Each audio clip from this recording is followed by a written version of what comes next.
Hi, this is Meathead. Welcome to my channel and to a new video about time-enduring series and movies that change your life. In today's episode, we'll be reviewing UFO, a British sci-fi television series broadcasted between 1970 and 1971. Stay tuned to learn more about the actors and actresses appearing on this legendary show. Remember, you can see other content of classical movies and series by subscribing to my channel. Click on the button below and don't miss out on any of my new episodes. Now, come with me to revisit the characters and the actors and actresses portraying them on the series. Let's start with Grant Taylor, who played General James Henderson, President of the International Astrophysical Commission. He was born in England but moved to Australia, where he worked as a professional boxer. He then started his acting career and got the lead role in an Australian film from 1940, 40,000 Horsemen. Later on, he served in the army for several years and found it difficult to achieve another acting success with a main role, but started being really active in portraying supporting roles in various movies and series. Taylor died at 54 from cancer. Wanda Bentham is an English actress who portrayed the role of Colonel Virginia Leigh. Originally, she studied art, but discovered her real passion when working at a theater. Although she was best known for her character in this series, Wanda appeared in many other TV shows like Heartbeat, the 1963 Doctor Who, Only Fools and Horses, and many more. An interesting fact about her personal life is that her son is none other than famous actor Benedict Cumberbatch, and they co-starred in the BBC adaptation of Sherlock, alongside his father and Wanda's husband, Timothy Carlton, playing both as Sherlock Holmes' fictional parents. Norma Ronald was a British actress born in 1937, best known for her participation in the series UFO, where she portrayed the role of Miss Ealand. Norma didn't have a prolific career in TV or movies. In fact, her other known roles were in The Planemakers, a British series portrayed between 1963 and 1965, and The Power Game. She died in 1993. Here is Vladek Sheybalas, a Polish actor who played Dr. Douglas Jackson in the series. He appeared in many productions, including the James Bond film From Russia with Love. As a teenager, Vladek was imprisoned and tortured in a Nazi concentration camp. He then migrated to Paris, Vienna, and later on to England, where he started performing in theaters.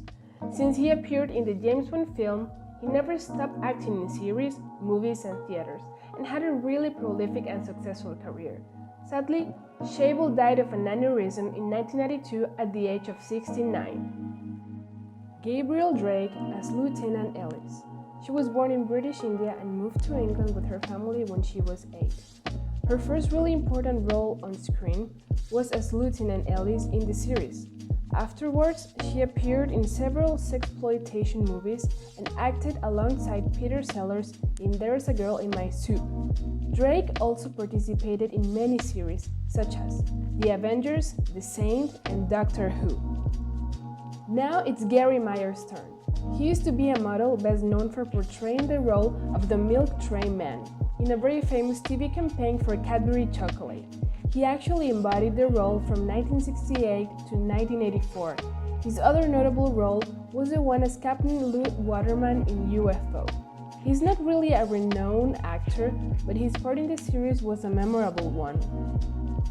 The part of Lieutenant Joan Harrington was portrayed by Antonia Ellis, an English actress and dancer.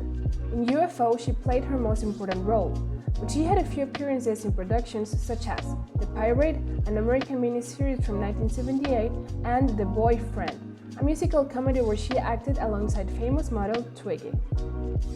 One of the first members of SHADO, Lieutenant Heath Ford, was portrayed by the homonymous British actor Keith Alexander, who also appeared as a SHADO radio operator.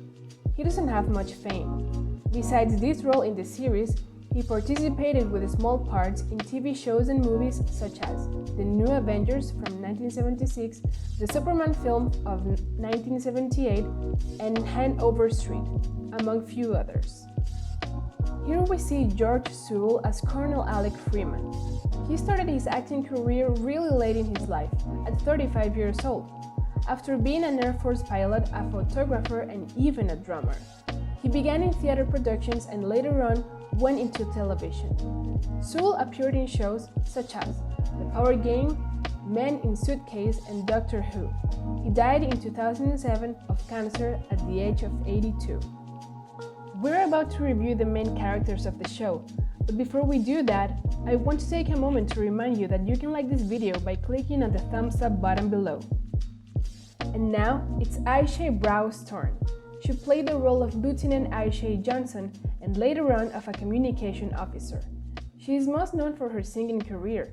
She performed Elton John's The Flowers Will Never Die.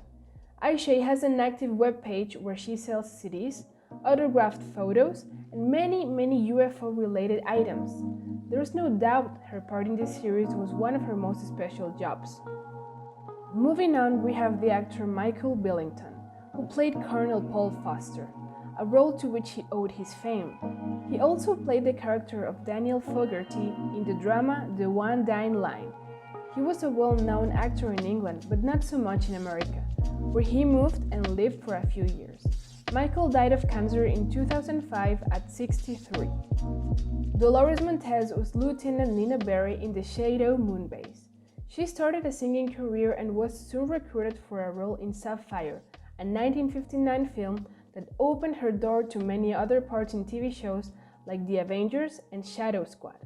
Basically, she had a really prolific career since the beginning and appeared in many shows until 1972, portraying her last character in the series The One Dying Line like her fellow actor Michael Billington. She retired after the birth of her son, and Dolores died in 2012.